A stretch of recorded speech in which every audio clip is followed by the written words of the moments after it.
जगत में प्रत्येक व्यक्ति को किसी न किसी प्रकार की निर्बलता अवश्य होती है। जैसे कोई बहुत तेजी से दौड़ नहीं पाता तो कोई अधिक भार नहीं उठा पाता, कोई असाध्य रोग से पीड़ित रहता है तो कोई पढ़े हुए पाठों को स्मरण में नहीं रख पाता। ऐसे अनेकों उदाहरण और भी हैं। क्या आप किसी ऐसे व्यक्ति को जानते हैं जिसे सब कुछ प्राप्त हो और हम जीवन की उस एक निर्बलता को जीवन का केंद्र मानकर जीते हैं? इस कारणवश हृदय में दुख और असंतोष रहता है सदा। निर्बलता मनुष्य को जन्म से अथवा संजोग से प्राप्त होती है, किंतु उस निर्बलता को मनुष्य का मन अपनी मर्यादा बना लेता है। किंतु कुछ व्यक्ति ऐसे भी होते हैं जो अपने पुरुषार्थ और श्रम से उस निर्बलता को पराजित कर देते हैं। क्या भेद है उनमें और अन्य लोगों में? क्या आपने कभी विचार किया है? सरल सा उत्तर है इसका। जो व्यक्ति निर्बलता से पराजित नहीं होता, जो पुरुषार्थ करने का साहस रखता है हृदय में, वो निर्बलता को पार कर जाता है। अर्थात निर्बलता अवश्य ईश्वर देता है, किंतु मर्यादा मनुष्य का मन ही निर्मित करता है।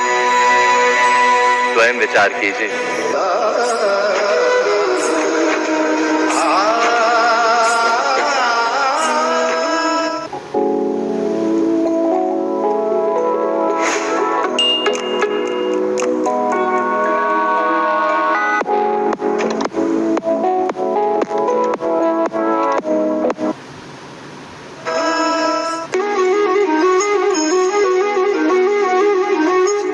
भविष्य का दूसरा नाम है संघर्ष। हृदय में आज इच्छा होती है और यदि पूर्ण नहीं हो पाती तो हृदय भविष्य की योजना बनाता है। भविष्य में इच्छा पूर्ण होगी ऐसी कल्पना करता रहता है, किंतु जीवन ना तो भविष्य में है ना अतीत में। जीवन तो इस क्षण का नाम, अर्थात इस क्षण का अनुभव ही जीवन का अनुभव। पर हम ये जानते हुए भी इतना सा सत्य समझ नहीं पाते। या तो हम बीते हुए समय के स्मरणों को घेर कर बैठे रहते हैं, या फिर आने वाले समय के लिए हम योजनाएं बनाते रहते हैं और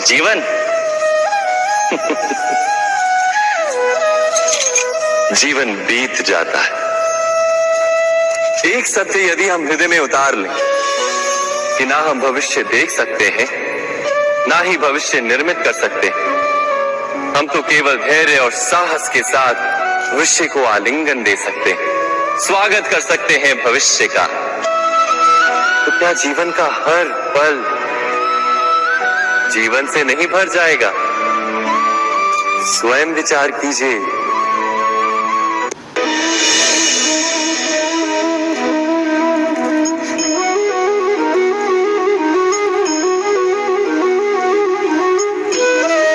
ज्ञान प्राप्ति सदा ही समर्पण से होती है, ये हम सब जानते हैं।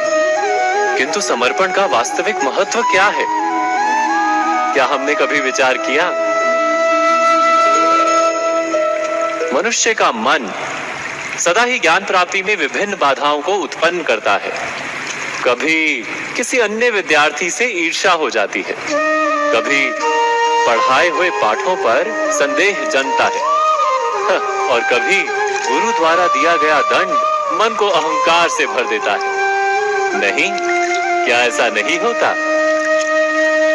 न जाने कैसे कैसे विचार मन को भटकाते हैं, और मन की इसी अयोग्य स्थिति के कारण हम ज्ञान प्राप्त नहीं कर पाते। मन की योग्य स्थिति केवल समर्पण से निर्मित होती है। समर्पण मनुष्य के अहंकार का नाश करता है, ईर्ष्या, महत्वाकांक्षा आदि भावनाओं को दूर कर हृदय को शांत करता है और मन को एकाग्र करता है। वास्तव में ईश्वर की सृष्टि में ना ज्ञान की मर्यादा है, ना ज्ञानियों की। गुरु दत्तात्रेय ने तो गाय और श्वान से भी ज्ञान प्राप्त कर लिया था। अर्थात विषय ब्रह्म ज्ञान का हो या जीवन के ज्ञान का या गुरुकुल में प्राप्त होने वाले ज्ञान का, उसकी प्राप्ति के लिए गुरु से अधिक महत्व है उस गुरु के प्रति हमारा समर्पण। क्या ये सत्य नहीं?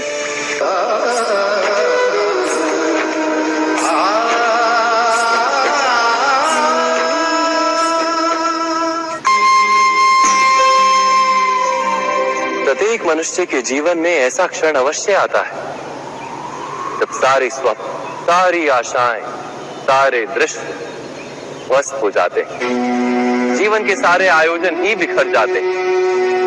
एक और धर्म होता है और दूसरी ओर सुख। इसी को धर्म संकट कहते हैं। जब धर्म का वहन ही संकट हो और धर्म का त्याग ही सुख हो। विचार कीजिए, कभी किसी स्वजन के विरुद्ध सत्य बोलने का अवसर प्राप्त हो जाता है, कभी ठीक दरिद्रता के समय सरलता से चोरी करने का मार्ग प्राप्त हो जाता है, कभी किसी शक्तिशाली राजनेता या राजा के कर्मचारी का अधर्म प्रकट हो जाता है। सबके जीवन में ऐसी घटना बनती ही रहती है। अधिकतर लोग ऐसे किसी क्षण को धर्म संकट के रूप में जान ही नहीं पाते। हमें किसी प्रकार के संघर्ष का अनुभव ही नहीं होता। सहजता से सुख की ओर खींचे चले जाते हैं, जैसे मक्खी गुड़ की ओर खींची चली जाती। वास्तव में धर्म संकट का क्षण ईश्वर के निकट जाने का क्षण होता है। यदि हम संघर्षों से भयभीत ना हो, सुख की ओर आकर्षित ना हो, अपने धर्म पर दृढ़ रहे, तो ईश्वर का साक्षात्कार दूर नहीं।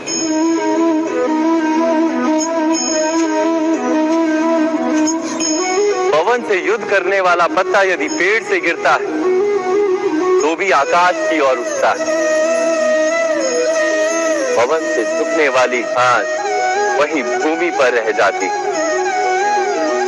अर्थात धर्म संकट से यदि हम संकट को ही टाल दें,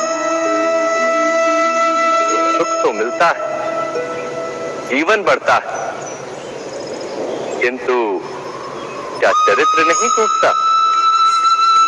क्या आत्मा दरिद्र नहीं हो जाती? क्या ईश्वर से अंतर नहीं हो जाता? स्वयं विचार की।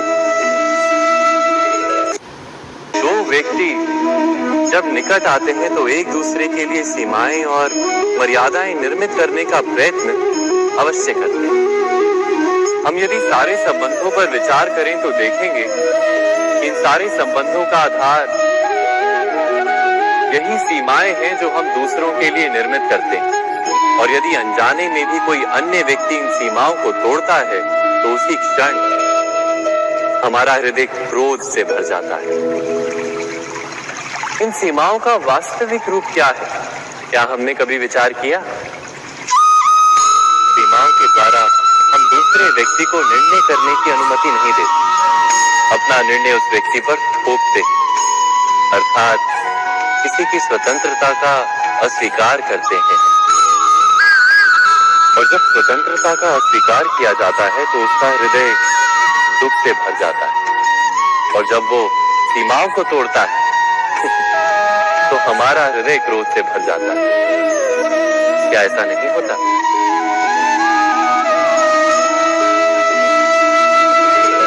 पर यदि एक दूसरे की स्वतंत्रता का सम्मान किया जाए तो किसी मर्यादाओं या सीमाओं की आवश्यकता ही नहीं होती।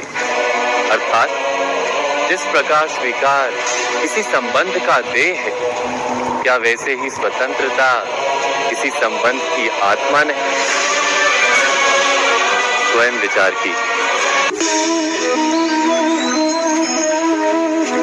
सबके जीवन में ऐसा प्रसंग अवश्य आता है कि सत्य कहने का निश्चय होता है हृदय में, किंतु मुख से सत्य निकल नहीं पाता।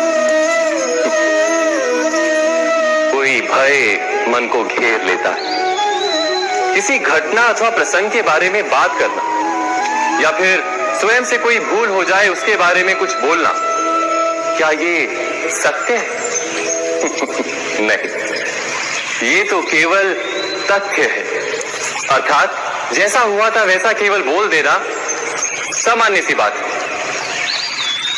किंतु कभी कभी उस तथ्य को बोलते हुए भी भय लगता है। कदाचित किसी दूसरे की भावनाओं का विचार आता है मन, दूसरे को दुख होगा ये भय भी शब्दों को रोकता है। तो ये सत्य क्या है? क्या हमने कभी विचार किया है? जब भय रहते हुए भी